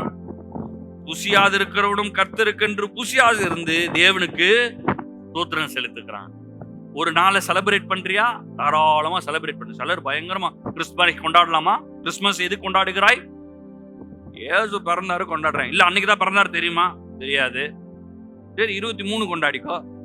இல்ல அது டிசம்பர்ல அவர் பிறக்கல, சரி ஜனவரியில கொண்டாடு. என்னதான் பிரச்சனை? இதெல்லாம் ரிலிஜியஸ் ட்ரெடிஷன்ஸ், பாரம்பரியங்கள் தேவை. அதான் நல்ல பாரம்பரியம்லாம் ஓகே. காலையில எந்திரிச்சு பைபிள் படிக்க வீட்டுல சொல்லி தர்றாங்களா, அது நல்ல பாரம்பரியம். காலையில எந்திரிச்சு வெளியே போறதுக்குள்ள ஜெபம் பண்ணிட்டு வெளியே போன்னு சொல்றாங்க, அது நல்ல பாரம்பரியம். அப்போ பாரம்பரியம், எல்லா பாரம்பரியம் தவிர, இப்ப பாருங்க நம்ம ஞாயிற்றுக்கிழமை சர்ச்சுக்கு வந்திருக்கிறோம், இது நல்ல பாரம்பரியம், ஃபாலோ பண்றோம். சிலர் பாருங்க பக்கத்து வீட்டுல நம்ம தெருவில் கூட கேட்பாங்க, சண்டே ஆனா அவங்க கரெக்டா போயிடுவாங்க, அவங்க சர்ச்சுக்கு போயிடுவாங்க. நல்ல பாரம்பரியம், தேவன் முதன்மையா வைக்கிறோன்ற நல்ல விஷயம் அது. இங்க அதனால குற்றப்படுத்தக்கூடாது. ஒரு நாள் அவன் செலிப்ரேட் பண்றான்னா செலிப்ரேட் பண்ணும். இல்ல நாங்க வேதத்தின்படி, நீங்கள் நியாயப்பிரமாணத்தின்படி சண்டேலாம் நீங்க வர்ஷிப் பண்ணக்கூடாது, சாட்டர்டே தான் வர்ஷிப் பண்ணும். சரி சாட்டர்டே வர்ஷிப் பண்ணிக்கோ. இல்ல சண்டே தான் வர்ஷிப் பண்ணும், சரி சண்டே வர்ஷிப் பண்ணிக்கோ. சில ஊர்ல சண்டே, சாட்டர்டே, சண்டே லீவ் கொடுக்க மாட்டாங்க, அதனால வெள்ளிக்கிழமை தான் ஆராதிக்கணும். போடு, வெள்ளிக்கிழமை சர்வீஸ் போட்டுக்கோ. சில ஊர்ல வெள்ளிக்கிழமை வீக்கெண்ட் ஸ்டார்ட் ஆகுது, Sunday beginning of the week, முதல் நாள், அதனால அன்னைக்கு வேலைக்கு போகணும். அப்ப என்ன பண்றாங்க, சர்ச் என்னைக்கு வச்சாகணும், வெள்ளிக்கிழமை வச்சாகணும். இல்ல நாங்க அப்படி பண்ணோம், அந்த இடத்துக்கு மாத்திக்க வேண்டியதுதான். நம்ம ஏன் ஞாயிற்றுக்கிழமையில் தேவனை ஆராதிக்கிறோம்? ஒரு ரீசன். என்ன ஒரு ரீசன்னா, இயேசு அன்றைக்கு உயிரோட எழுந்தார். இயேசு நம்மளுக்காக மரிச்சாரு, நம்மளுக்காக உயிரோட என்ன பண்றாரு, இயேசு எழுந்திருந்தார். அந்த உயிர் தெழுந்த ஞாயிற்றுக்கிழமை காலையிலே அவர் எழுந்தார், அவரை ஆராதிக்கிறோம், நன்றி கூடுகிறோம். அதுதான் என் லைஃபுடைய ஸ்டார்டிங்கே. என் லைஃப் ஸ்டார்ட் எப்ப ஆச்சுங்க, என் வாழ்க்கை எப்படி ஸ்டார்ட் ஆகுச்சு? இயேசு மரித்தார், இயேசு உயிர்த்தார், இதை நான் நம்பினேன், இதை நான் விசுவாசித்தேன், அன்றைக்கு தான் நான் பிறந்தேன். அந்த பிறந்ததை, இயேசு எனக்காக மரித்ததை, உயிர்த்ததை நான் கொண்டாடுகிறேன். அதான் ஞாயிற்றுக்கிழமை, வேற ஒண்ணும் கிடையாது. ஜீசஸ் இல்ல அன்னைக்குதான் ஆண்டவர் வருவாரா, அப்படிலாம் இல்ல. எல்லா நாளும் என் கூட தான் இருக்கிறார். இயேசு உங்களுக்குள்ளதான் இருக்கிறார். நீங்க உங்க வீடுகளிலே தேவனை ஆராதிக்கலாம், வீடுல தேவனை வசனத்தை கேட்கலாம். யூதர்கள்லாம் என்ன பண்ணாங்கன்னா, வேதத்தை எல்லாருக்கும் கொடுக்கல. ஆரம்ப காலங்கள்ல இந்த வேதம் எல்லார் கையிலையும் கிடையாது. இன்னைக்கு நீங்க எத்தனை பிரிண்ட் வேணா நீங்க போட்டுக்கலாம், எத்தனை பைபிள் வேணா வாங்கி வச்சுக்கோங்க. ஆனா அன்றைக்கு அதெல்லாம் பார்க்கக்கூடாது, அவர் பாஸ்டர், அவர் மட்டும் தான் சொல்லுவாரு, அவர் சொல்றது நீ அப்படியே கேளு, அதெல்லாம் அந்த பக்கமே போகாது, அது தொடவே செய்யாதுன்ட்டாங்க. இல்ல இல்ல, இன்னைக்கு நீங்க தமிழ்லயே படிக்கிற மாதிரி தமிழ்ல இருக்கு, இங்கிலீஷ்ல இருக்கு, எல்லா மொழியிலயும் இருக்கிறது. அப்போ இந்த நாள்ல தான் நான் வைக்கணும், அந்த நாள்ல வைக்க கூடாது அப்படின்ற ரிச்சுவல் அதெல்லாம் கிடையவே கிடையாது. இங்க நம்ம பரிசேயர்களுக்கு அது ரொம்ப ஒரு பெரிய பிரச்சனை. பரிசேயர்களுக்கு என்னன்னா, இயேசு இத பிரேக் பண்ண ட்ரை பண்றார். இயேசு பிதா சொன்னதுக்கு அகைன்ஸ்டா செய்யல. நிறைய பேர் அப்படி நினைச்சுக்கிட்டாங்க, பிதாவாகிய தேவன் சொன்னதை எல்லாம் மாற்றி இயேசு செய்து கொண்டிருக்கிறார் அப்படின்னு அவங்க நினைச்சுக்கிட்டாங்க. எல்லாவற்றையும் கரெக்ட் பண்ணி கொண்டிருக்கிறார். இயேசு தப்பா பண்ணலங்க, கரெக்டா பண்ணி காட்டுறார். பரிசேயர் சொல்றாங்க, இங்க பாரு, இன்னைக்கு சனிக்கிழமை எந்த வேலையும் செய்யக்கூடாது. என்ன செய்யக்கூடாதான்? அற்புதமே செய்யக்கூடாதான். ஒருத்தர் சூம்பின கை இப்படி சூம்பிட்டு இருக்குது பல வருஷம். ஒரு அம்மாக்கு கூணு, நீங்க இப்போ ஒரு 10 நிமிஷம் குனிஞ்சு நடந்து பாருங்க, 10 நிமிஷம் குனிஞ்சு இப்படியே குனிஞ்சுட்டே நடந்து பாருங்க, என்ன பண்ணும்? வலிக்கும். அந்த அம்மா அத்தனை வருஷம் குனிஞ்சிருக்குது. இயேசு பார்த்து நிமிருன்னு சொல்லிட்டாரு, கையை நீட்டுன்னு சொல்லிட்டாரு. அது வேலையா? இப்படி இப்படி பண்ணா என்னதான் வேலையா? பரிசேயர்களுக்கு கோபம் வந்துருச்சு. என்ன நினைச்சிட்டு இருக்கிற நீ? தேவகுமாரன்னு சொல்ற, இயேசு பிதா கூட ஒன்னா இருக்கன்ற, இன்னைக்கு சனிக்கிழமை அன்னைக்கு வேலை செஞ்சிட்டு இருக்கியா அப்படின்றாங்க. இயேசு கேட்கிறாரு, சனிக்கிழமை வீட்டுல கழுத ஆடு மாடு வாய்க்கால்ல விழுந்துச்சுன்னா தூக்குவியா? தூக்க மாட்டேன். அது தூக்குவேன் சார் அப்படின்றான். ஓ, அப்போ வீட்டுல கழுத மாடெல்லாம் விழுந்துச்சுன்னா நீ தூக்குவ, ஏன்னா அது உனக்கு லாபம் தருது பத்தியா? அது செத்து போச்சுன்னா தொழில் கெட்டு போகும், அப்ப அதை நீட்டா தூக்குற.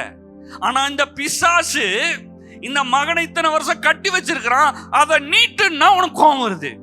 இது என்னது தெரியுமா? சடங்கு, மதம்,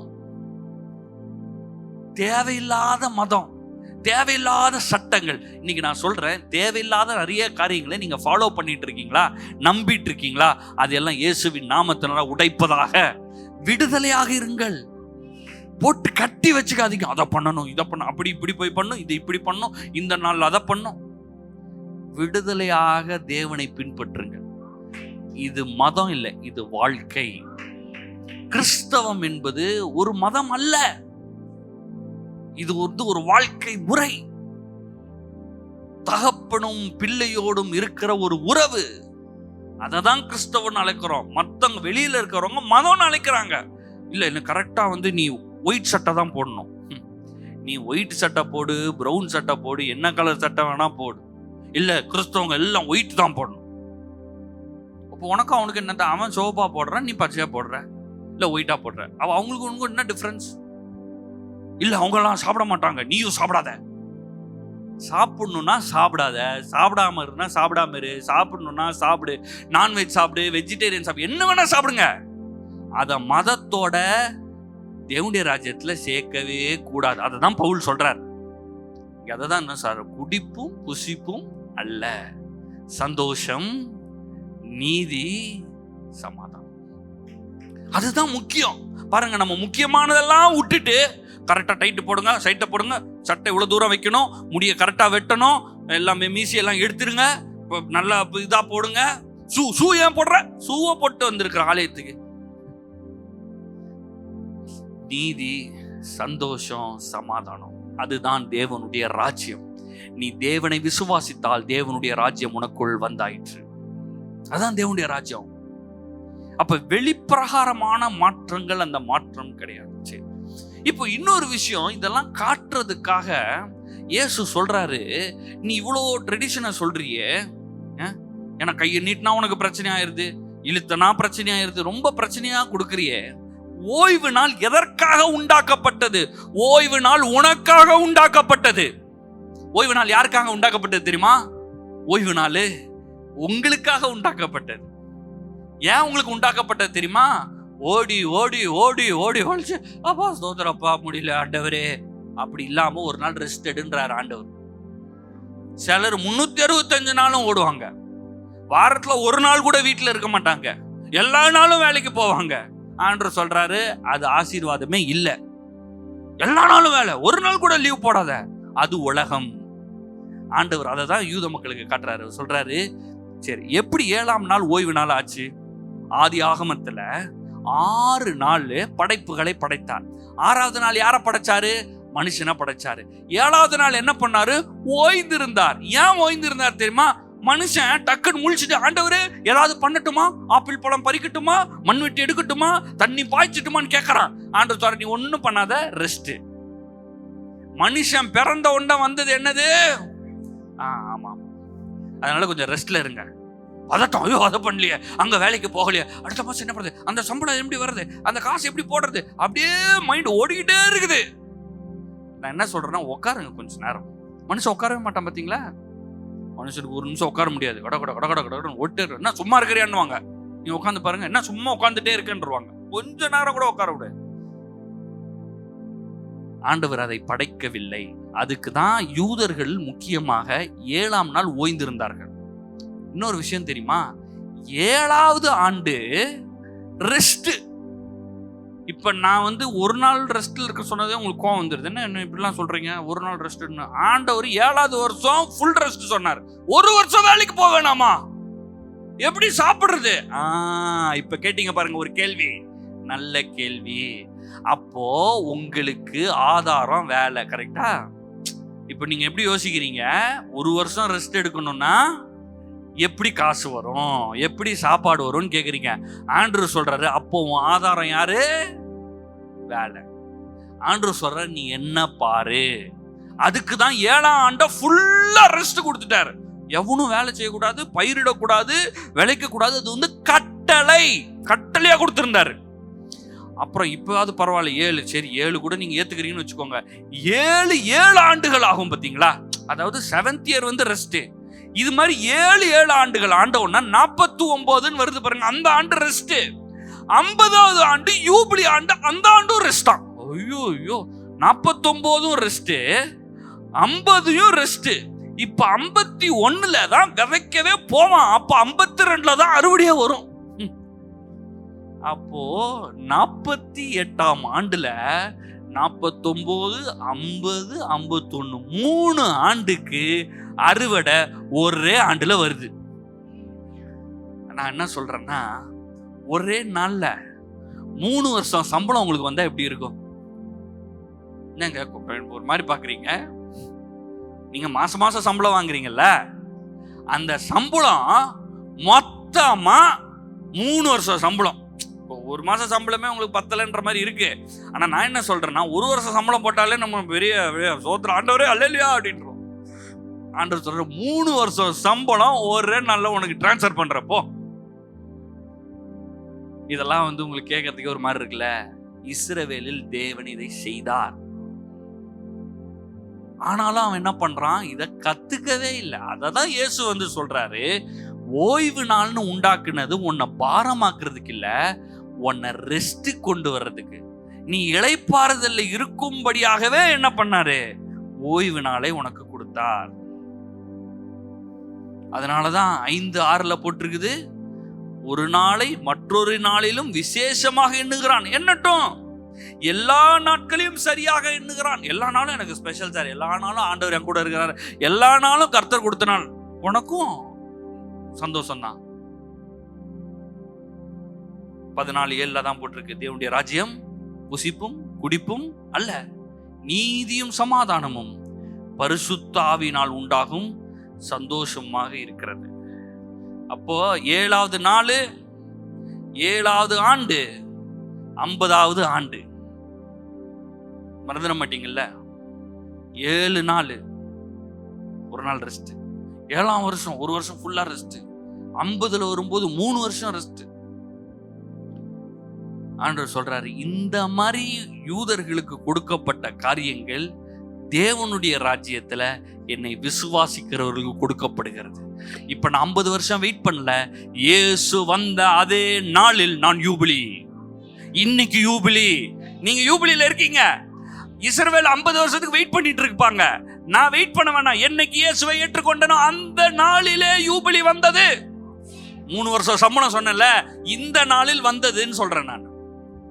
அதனாலதான் நான் சந்தோஷமா இருக்கணும். அதனாலதான் நான் களி கூற வேண்டும். இயேசு பேசுறாரு பாருங்க, மத்தேயு 23:25. மத்தேயு 23:25. இந்த வேதபாரகர்கள் இவங்க மேலாம் இயேசு செம கோவம். மக்களெல்லாம் திட்டவே இல்லை, இந்த சட்டம் பண்ணி பேசிட்டு இருக்காங்க பாருங்க, வேதத்தை தவறா புரிஞ்சுக்காங்களா அவங்கள பத்தி பேசுறாரு. மாயக்காரராகிய வேதபாரகரே, பரிசேயரே, உங்களுக்கு ஐயோ. பரிசேயரை பார்த்து கோபப்பட்டார். சொல்றாரு, போஜன பாத்திரங்களின் வெளிப்புறத்தை சுத்தமாக்குறீர்கள், உட்புறத்திலோ அவைகள் கொள்ளையினாலும் அநீதத்தினாலும் நிறைந்திருக்கிறது. வெளியே நல்லா பளபளன்னு அழகா பாலிஷ் போட்டு வச்சிருக்கிறேன், உள்ள அசுத்தமா இருக்கே, யாருக்கு தேவை இது அப்படின்னு கேட்கிறாரு. மாயக்காரரே, வேதபாரகரே, பரிசேயரே, உங்களுக்கு ஐயோ, வெள்ளை அடிக்கப்பட்ட கல்லறைக்கு ஒப்பா இருக்கிற. கல்லறை நல்லா அழகா பண்ணி வச்சிருக்காங்கல்ல, மார்பிள் போட்டு கிரானைட் போட்டு. ஆனா உள்ள சரி கிடையாது. புறம்பே அலங்காரமாய் காணப்படும், உள்ளேயோ மரித்தவரின் எலும்புகளும் சகல அசுத்தத்தினாலும் நிறைந்திருக்கும். இயேசு சொல்றாரு, நீ பார்க்கதான் வெளியே பெரிய அங்கி போட்டிருக்கான், பெல்லாம் போட்டிருக்கான், அப்படியே பெங்கெல்லாம் தொங்குது, அப்படியே நீல அங்கி போட்டிருக்கான், ஒயிட் கலர்ல இருக்குது, அப்படியே பல பல பல பல பலன்னு இருக்குது, அப்படியே ஜிகினாலாம் போட்டு வச்சிருக்கான், கோல்டு சில்வர்லாம் போட்டிருக்குது, அப்படியே ஜிங் ஜிங் அப்படி நடக்கிறான். பரிசேயனும் சதுசேயன் எல்லாம் பாக்குறதுக்கு அப்படியே பிரமான் அப்படியே நடக்கிறது, கூட எல்லாம் சுத்தி வராங்க, அப்படியே நிக்கிறான். எல்லாரும் வணக்கம் வைக்கிறாங்க, எல்லாம் குனிறாங்க. பரிசேயன் வராரு, அவரு வர தலைப்போ ஓரம் போ, எல்லாம் கரெக்டா பண்ற. உள்ள எப்படி இருக்கு? உள்ள சொல்றாரு, அசுத்தம் இருக்குது, அநீதி இருக்குது. நீ தசம பாகம் வெந்தயம் சீரகத்துல அவன் தசமா வாங்கிட்டான். யாரு? நம்ம பரிசேயன். அவன் வந்து கேட்கறான், வீட்டுல பச்சை மிளகா எத்தனை வந்துச்சு? 10 வந்துச்சு சார். ஒரு மிளகா எடுத்துட்டு வந்து வையின்றான். சீரகம் எத்தனை? 1 கிலோ போடு. கிராம் வெயிட் பண்ணி வாங்கிட்டு மெஷர் பண்ணி வாங்கிட்டான். ஆனா உள்ளத்தில் இரக்கம் இல்லை, உள்ளத்தில் அன்பு இல்லை, உள்ளத்தில் அநீதி இருக்கிறது. இயேசு சொல்றாரு, மாயக்காரனாகியனே, வேதபாரகனே, நீ ஒரு மாயக்காரன். வெள்ளடிக்கப்பட்ட கல்லறை, வெளிய பாத்திரம் அழகா இருக்கு, உள்ள ஃபுல்லா அசுத்தமா இருக்கு.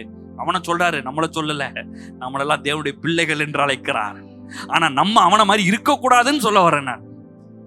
சிலர் வந்து கரெக்டா எல்லாம் பண்றாங்க, எல்லாம் கரெக்டா, எல்லாம் பாக்குறதுக்கு எல்லாம் கரெக்டா இருக்கும், உள்ள ஃபுல்லா டர்ட், உள்ள ஃபுல்லா அசுத்தம், எல்லாம் தேவையில்லாத எண்ணங்கள், பொறாமை, பெருமை, கோபம், எரிச்சல், வன்கண், எல்லாம் உள்ள இருக்கிற அசுத்தங்கள் இருக்குது. நான் சொல்றேன், இயேசுவின் நாமத்தினால் அது விலகுகிறது. நீங்களும் கிளீன் பண்ணிடணும். இயேசுவின் நாமத்தினால வெளியே போ, தேவையில்லாதெல்லாம் வெளியே போ. எல்லாம் சொல்லுங்க, வாய் திறந்து சொல்றீங்களா? எல்லா நீதியும் எல்லா அசுத்தங்களும் என் வாழ்க்கையை விட்டு விலகுவதாக. கிளீன் பண்ணிட்டே இருக்கணும், ஃப்ளஷ் பண்ணிட்டே இருக்கணும். மைண்டு வந்து பாருங்க, நிறைய யோசிக்கும், எல்லாத்தையும் யோசிக்கும். அது சரியில்லை, இது சரியில்லை, அவன் சரியில்லை, இவன் சரியில்லை, அதை அப்படி பண்ணிட்டான், இவன் இப்படி பண்ணிட்டான், அவன் மேல கோபம் வரும், எவனோ மேல எரிச்சல் வரும். நீங்க சொல்லணும், இயேசுவின் நாமத்தில் நான் அன்பாக இருக்கிறேன், இயேசுவின் நாமத்தில் நான் நேசிக்கிறேன், இயேசுவின் நாமத்தில் நான் மன்னிக்கிறேன். எனக்குள்ள தேவ அன்புக்கு தான் இடம். அன்பு, நீதி, சமாதானம். அன்பு, நீதி, சமாதானம். எல்லாம் சொல்லுங்க, அன்பு, நீதி, சமாதானம். எல்லாம் சத்தமா, அன்பு, நீதி, சமாதானம்.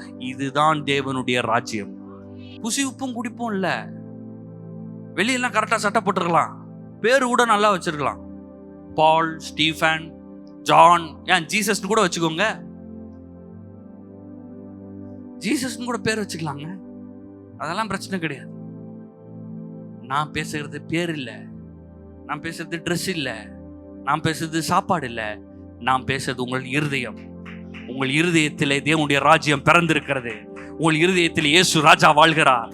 நீங்களே ராஜாவாக இருக்கிறீர்கள், இந்த ராஜ்யத்தில் இருக்கிறீர்கள். இயேசு ராஜா எப்படி இந்த ராஜ்யத்தை எல்லாம் இந்த உலகம் ஃபுல்லா அனுப்பினாரோ, அதை ஸ்தாபிச்சாரோ, அதை போலவே நீங்களும் ஸ்தாபிக்கும்படியாக இருக்கிறீர்கள்.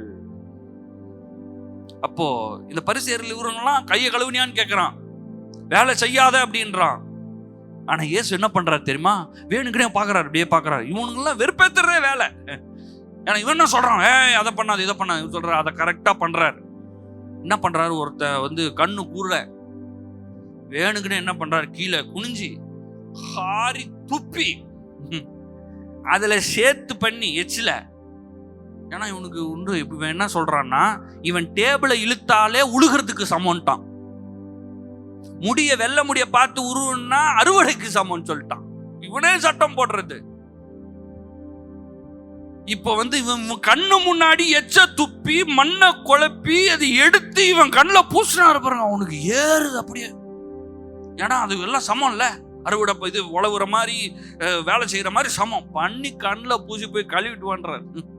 உனக்கு அப்படியே ஏறுது. இயேசு கேட்கிறாரு, ஒருத்தனை விடுதலை பண்றது தேவனுடைய ராஜ்யமா, தேவ அன்பா, நீதியா, இல்ல கட்டி வச்சிருக்கிறது நீதியா, சந்தோஷமா, சமாதானமா? அதெல்லாம் வெளிப்படுத்துறாரு. இவன் எதையுமே செய்ய மாட்டான், வெறும் சட்டம் போட்டுருவான். நீ அதை பண்ணாத, இதை பண்ணாத. அவன் எக்கேடு கேட்டு அவன் செத்து போனா கூட பார்க்க மாட்டான். சட்டங்கள் செய்து ஆயா. இன்னைக்கும் கிறிஸ்தவத்தில் நிறைய விஷயம் அப்படி நடக்குது. சட்டங்கள், அதை பண்ணு, அப்படி ஒழுங்காரு, அப்படி பண்ணு, இப்படி பண்ணு, எல்லாம் லைனா சட்டம் போட்டாச்சு, சட்டம் நடக்குது. இவன் வாழ்க்கை, அவன் வாழ்க்கை உருப்படாம இருக்குது. அது பிரச்சனையே கிடையாது, அது எப்படி வேணா போ. சட்டங்கள். நான் சொல்லுகிறேன், இயேசு புது புது சட்டங்களை கொடுக்க வரவில்லை, எல்லா சட்டங்களையும் உங்களுக்காக நிறைவேற்ற வந்தார்.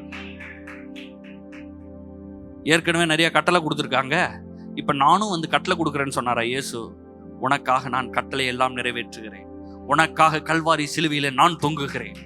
உன்னுடைய வலி, உன்னுடைய வேதனை, உன்னுடைய தரித்திரம் அதெல்லாம் நான் சுமக்கிறேன். உனக்கு என்னது? உனக்கு ஆசீர்வாதம், உனக்கு சந்தோஷம், உனக்கு சமாதானம், உனக்கு நிம்மதி, உனக்கு தேவ நீதி, அதெல்லாம் நான் தரேன். இதுதான் தேவனுடைய ராஜ்யம். லூக்கா 6:1 வாசிக்கிறேன் பார். பஸ்கா பண்டிகையின் 2ஆம் நாளைக்கு பின்வந்த 1ஆம் ஓய்வு நாளிலே அவர் பரியிர் வழியே நடந்து போய் சீஷர்கள் கதிர்களை கொய்து. அப்படியே நடந்து வந்துட்டே இருக்கிறாங்க. அப்ப நல்ல தோட்டமா இருக்குது, நல்ல கதிர்கள்லாம் இருக்குது. சீஷர்கள்லாம் அதை கைகளை நீட்டி தின்ன ஆரம்பிச்சிட்டாங்க. உடனே பரிசேயர்கள் வந்துட்டாங்க. வந்துட்டு, ஓய்வு நாளில் செய்ய தகாதை நீங்கள் ஏன் செய்கிறீர்கள் என்று கேட்டார்கள். இயேசு சொல்றாரு, தாவீது அவனோடு இருக்கிறோம் பசியா இருந்த போது செய்ததை நீங்கள் வாசிக்கவில்லையா? தேவனுடைய வீட்டில் பிரவேசித்து ஆசாரியர் மாத்திரம் தவிர வேறு யாரும் புசிக்கத்தக்காத தேவ சமூகத்து அப்பங்களை கேட்டு வாங்கி தான் புசித்ததுமன்றி தன்னுடனே கூட இருந்தவர்களுக்கும் கொடுத்தானே என்று சொன்னார். தேவ சமூகத்துல அது எவ்வளவு பெரிய விஷயம் தெரியுமா? பக்கமே போக முடியாது, ஆலயத்துக்கு பக்கமே போக முடியாதுங்க. பரிசேயர் மட்டும், இது ஆசாரியன் மட்டும்தான் போக முடியும். தேவ சமூகத்து அப்பங்கள் அதெல்லாம் யாரும் போய் எடுக்க முடியாது, அது ஆசாரியன் எடுக்கக்கூடியது. தாவீது பசிக்குதுன்னு சொல்லிட்டு ஆசாரியன் கிட்ட வந்து சொல்றப்பா, ரொம்ப பசிக்குது, அந்த அப்பம் இருக்குன்னு சொல்றல, அதை குடுன்னு வாங்கி சாப்பிட்டது இல்லாம, சரி இவர் தான் அபிஷேகம் பண்ணப்பட்டவர் நீங்க நினைக்கிறீங்க, அவர் கூட இருந்தவரும் கொடுத்துட்டாரு. இயேசு அதை கேட்கிறாரு. இயேசு சொல்றாரு இங்க 5வது வசனத்துல, மனுஷகுமாரன் ஓய்வு நாளுக்கும் ஆண்டவராய் இருக்கிறார். யாரு பாஸ்? ஓய்வு நாள் பாஸா, ஜீசஸ் பாஸா? ஜீசஸ் தான் உங்க பாஸ். நாட்கள் உங்க பாஸ் இல்லைங்க. நீங்க ஃபாலோ பண்ற ரிச்சுவல்ஸ் உங்க பாஸ் இல்ல. சொல்ற அப்படியே, மூன் வருகிறது, என்ன மூணு, அமாவாசை வருகிறது, அது வருகிறது, இருள் ஆகிறது, அந்த நாள்ல நாங்கள் இதை செய்வோம், இந்த நாள்ல அதை பண்ணுவோம். எல்லா நாளுக்கும் எஜமான் எங்கள் இயேசு ராஜா. எங்க இயேசு ராஜா தான் ரேவனுடைய ராஜ்யமே. புசிப்பது, குடிப்பது, நாட்கள், வெஜ்ஜு, நான்வெஜ், உங்களுக்கு வேணும்னா பிடிச்சிருக்குன்னா சாப்பிடுங்க, இல்ல பிடிக்கலன்னா விட்டுருங்க. இல்ல எனக்கு வந்து ஒயிட் சட்டை தான் பிடிக்கும், போட்டுக்கோ. இல்ல எனக்கு கருப்பு சட்டை பிடிக்கும், அதையும் போட்டுக்கோ. எது வேணா போட்டுக்கோங்க, சட்டை இல்லைங்க தேவனுடைய ராஜ்யம். எங்க கொண்டு வந்து நிப்பாட்டிட்டோம் தெரியுமா அந்த தேவனுடைய அற்புதமான இந்த ராஜ்யத்தை? இன்னைக்கு பாத்தீங்கன்னா நிறைய பேரு, அந்த சட்டை போடலாமா, அந்த பட ஜிகு ஜிகு ஜிகுன்னு இருக்குது, அதை போடலாமா, லைட் எல்லாம் அடிக்கிறது. எவ்வளவு பெரிய ராஜ்யத்தை கொண்டு வந்து லைட்டுக்கும் புகையும். உனக்கு புகை வேணும்னா புகை போட்டுக்கோ. நான் சொல்றது இந்த புகை சொல்றேன். ஸ்டேஜ்ல புகை போடுறாங்கல்ல, இதுல ஸ்டேஜ்ல புகை ஏறலாமா? வேணா போட்டுக்கோ, லைட் மாத்திக்கோ. இல்ல கருப்பு கலர் பெயிண்ட் அடிச்சிருக்கிறார்கள், இது எப்படி சர்ச்சில் பெயிண்ட் கலர், பிளாக் கலர், உனக்கு வேணா ஒயிட் அடிச்சுக்கோங்க. தேவனுடைய ராஜ்யம் இது இல்ல. புசிப்பு குடிப்பு அல்ல, ட்ரெஸ் அல்ல. தேவனுடைய ராஜ்யம் என்ன தெரியுமா? தேவ நீதி, சந்தோஷம், சமாதானம். தேவனோடு உறவில் இருக்கிறீர்களா? தேவன் உங்களோடு பேசுகிறாரா? தேவ பிரசன்னம் உங்களோடு இருக்கிறதா? நீங்க உங்க குடும்பத்துல சந்தோஷ சமாதானமா இருக்கீங்களா? அதுதான், அவ்வளவுதான், முடிஞ்சிச்சு. இதெல்லாம் சும்மா பில்டிங்க. நாளைக்கு இந்த பில்டிங் இருக்குது அப்படியே தாட்டிட்டு வேற மாதிரி போடுவோம், லைட் எல்லாம் எடுத்துட்டு வேற கலரே போடுவோம், ப்ளூ கலர் போடுவோம், இல்ல எல்லோ பிரவுன் கலர் கூட போடுவோம். நாங்க என்ன கலர் வேணா போட்டுக்கலாங்க. இது இல்ல தேவனுடைய ராஜ்யம். தேவனுடைய ராஜ்யம் அது வேற. இதுல கொண்டு வந்து சுருக்கிட கூடாது. அதனாலதான் இங்க போட்டிருக்காரு பாருங்க, 9வது வசனத்துல, நான் உங்களிடத்தில் ஒன்றை கேட்கிறேன், ஓய்வு நாட்களில் நன்மை செய்வதோ தீமை செய்வதோ, ஜீவனை காப்பதோ அழிப்பதோ, எது நியாயம் என்று கேட்டு அந்த மனுஷனை பார்த்து சொல்றாரு, உன் கையை நீட்டு என்று சொன்னார். அந்த கை நீட்டுறவனை பார்த்து அவனுக்கு அவ்வளோ கோபம். இந்த மக்களுக்கு மதம் பிடிச்சு போயிருச்சு. ரொம்ப மதவாதியா இருக்காதீங்க, ரொம்ப ட்ரெடிஷ்னலா அப்படியே ரொம்ப அப்படியே கரெக்டா அதை பண்ணு இப்படி பண்ணு அப்படிலாம் ரொம்ப இதா இருக்காதீங்க. மதம் பிடிச்சு போயிடும். கடைசியில நீங்க நல்லது கெட்டது தெரியாம போயிடும். அதை பண்ணியா ஃப்ரீயா விடுங்க, ரெஸ்ட்ல இருங்க, ரிலாக்ஸா இருங்க. ஓய்வு நாள் யாருக்காக உண்டாக்கப்பட்டது? உங்களுக்காக உண்டாக்கப்பட்டது. சில விஷயத்தெல்லாம் கரெக்டா நம்ம செய்யறோம். ஞாயிற்றுக்கிழமை சர்ச்சுக்கு வர்றது அது ஒரு நல்ல ட்ரெடிஷன். இல்ல இன்னைக்கு வரலன்னா என்ன ஆகும்? ஒன்றும் இல்லை, மெசேஜ் மிஸ் பண்ணிட்டீங்க அவ்வளோதான். இந்த தேவனுடைய பிரசன்னம் மிஸ் ஆயிடுச்சு அவ்வளோதான். சரியான நேரத்தில் முடியல, என்ன பண்றது? வர முடியல, சரி ரெக்கார்ட் பண்ணியிருக்க, அதை போட்டு கேளுங்க. அன்னைக்கு பவுல் பேசின பிரசங்கம்லாம் லைவ்ல இல்லை, இருந்திருந்தா நம்ம உட்காந்து இன்னைக்கு கேட்டிருக்கலாம். இன்னைக்கு இதெல்லாம் இருக்குது, யூஸ் பண்ணிக்கோங்க. இதுல ஒரு பெரிய குற்ற மனசாட்சி ஆயிராதீங்க. ஆனா தேவனுடைய ராஜ்யம் முதலாவது தேடுங்க. உங்க வீட்டுல இந்த வேதத்தை எடுத்து வாசிங்க. இன்னைக்கு ஆலயத்துக்கு வந்திருக்கீங்க, ரொம்ப சந்தோஷம்.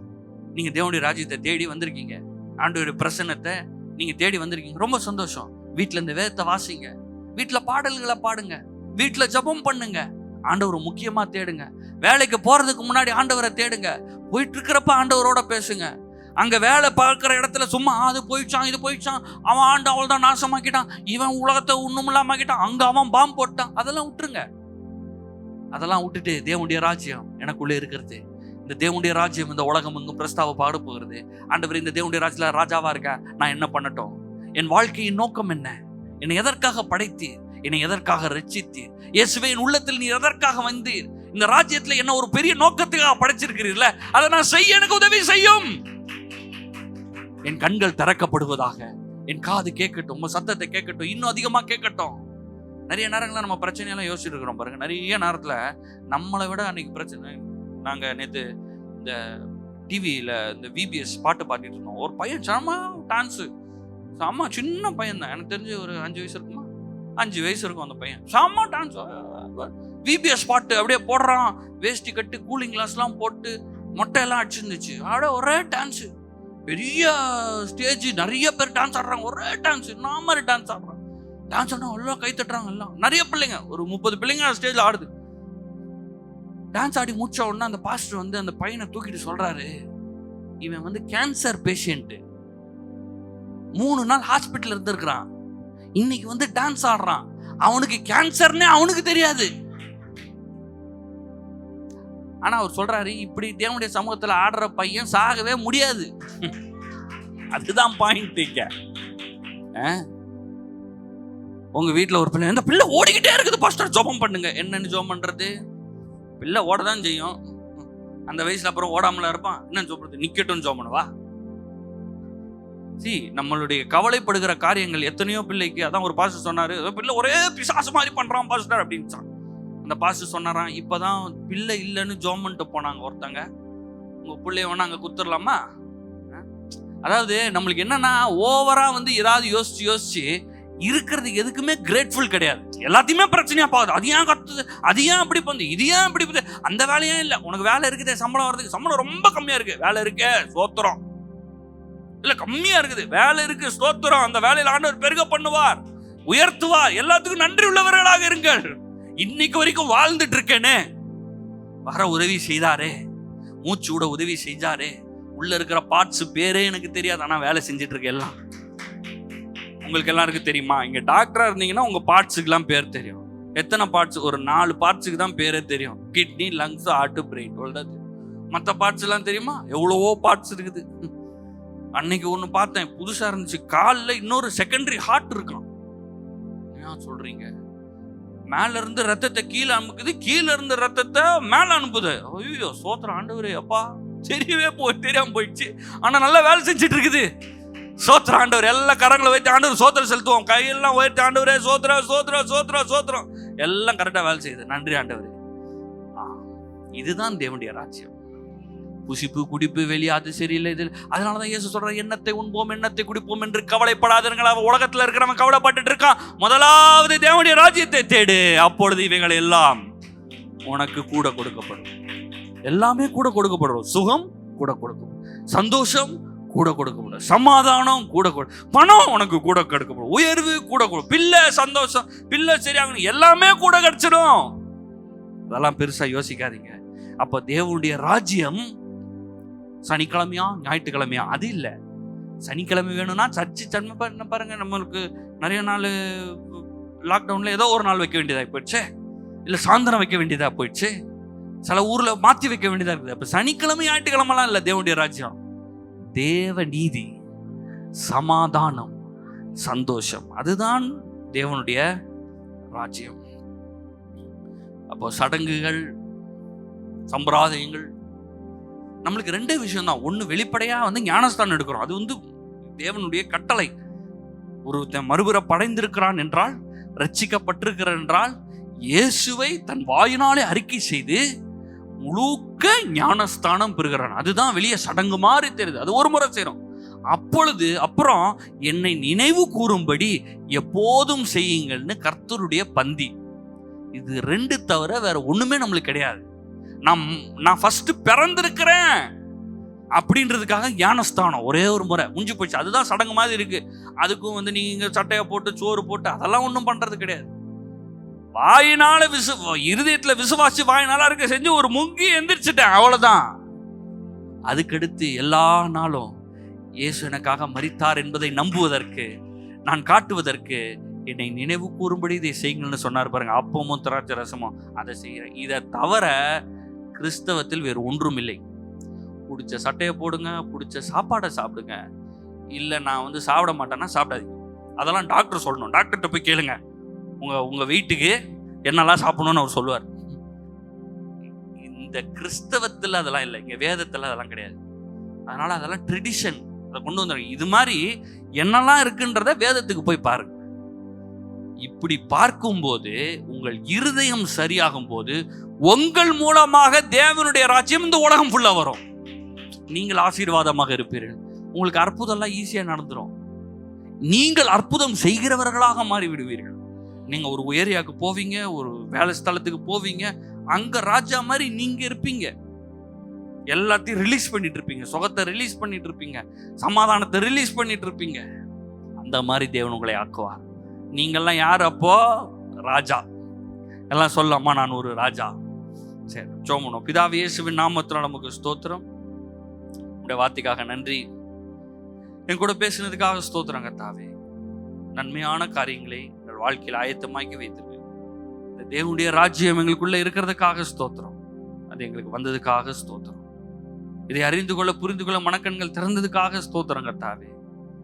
ஆண்டவரே, இந்த ராஜ்யத்தில் இருக்கிற உடைய நீதி, உடைய சந்தோஷம், உடைய சமாதானம் இங்க வந்திருக்கிற ஒவ்வொருவரையும் நிரப்புவதாக ஆசீர்வதிக்கிறோம். இயேசுவின் நாமத்தில் பிதாவே, ஆமென்.